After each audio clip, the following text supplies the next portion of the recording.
citizen and citizenship. Who is a citizen? A person who is legally recognized inhabitant of a nation is called the citizen of that nation. What is a nation then? A system which enables every individual to lead a better life is called nation. And every citizen who has citizenship is entitled for rights and duties given by the nation. What are these rights and duties? Let us know now.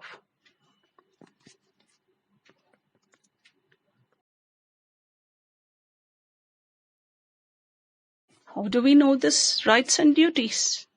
It is written in the Constitution of India. The Constitution of India is the supreme law of India. It is a set of rules and principles that all people in a country can agree upon as the basis of the way in which they want the country to be governed.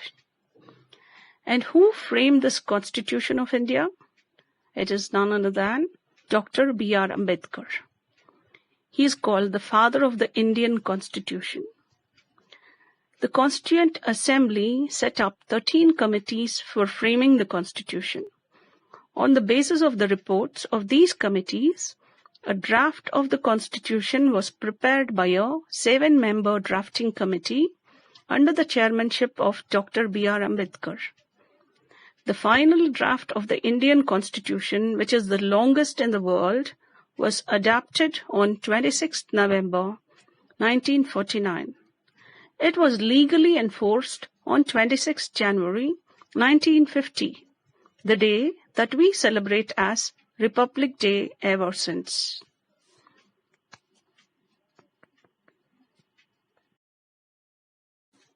There are 6 fundamental rights in the Indian Constitution. They are right to equality. All persons are equal before the law. This means that all persons shall be equally protected by the laws of the country. Right to freedom of religion. Religious freedom is provided to all citizens. Every person has the right to practice, profess, and propagate the religion of their choice. Right to exploitation. The Constitution prohibits trafficking, forced labor, and children working under 14 years of age. Right to constitutional remedies. This allows citizens to move the court if they believe any of their fundamental rights have been violated by the state. Cultural and educational rights. The Constitution states that all minorities, religious or linguistic, can set up their own educational institutions in order to preserve and develop their own culture. Right to freedom.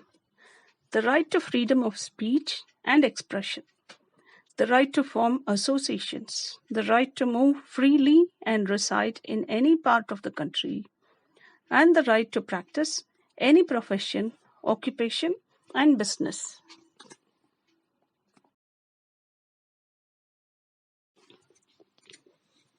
Children, along with the rights, we have duties to be followed too. There are 10 duties in the Indian Constitution. Number 1, to abide by the Constitution and respect its ideals and institutions, the national flag and the national anthem. Point 2, to cherish and follow the noble ideals which inspired our national struggle for freedom. Point 3, to uphold and protect the sovereignty, unity, and integrity of India. Point 4, to defend the country and render national service when called upon to do so. Point 5, to promote harmony and the spirit of common brotherhood amongst all the people of India, transcending religious, linguistic, and regional or sectional diversities.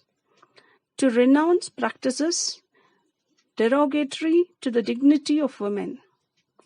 Point 6, to value and preserve the rich heritage of our composite culture. Point 7. To develop the scientific temper, humanism, and the spirit of inquiry and reform. Point 8. To safeguard public property and to abjure violence.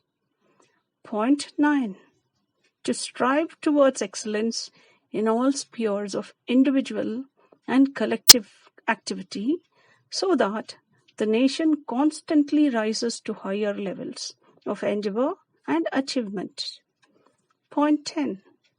To protect and improve the natural environment, including forests, lakes, rivers, and wildlife, and to have compassion for living creatures.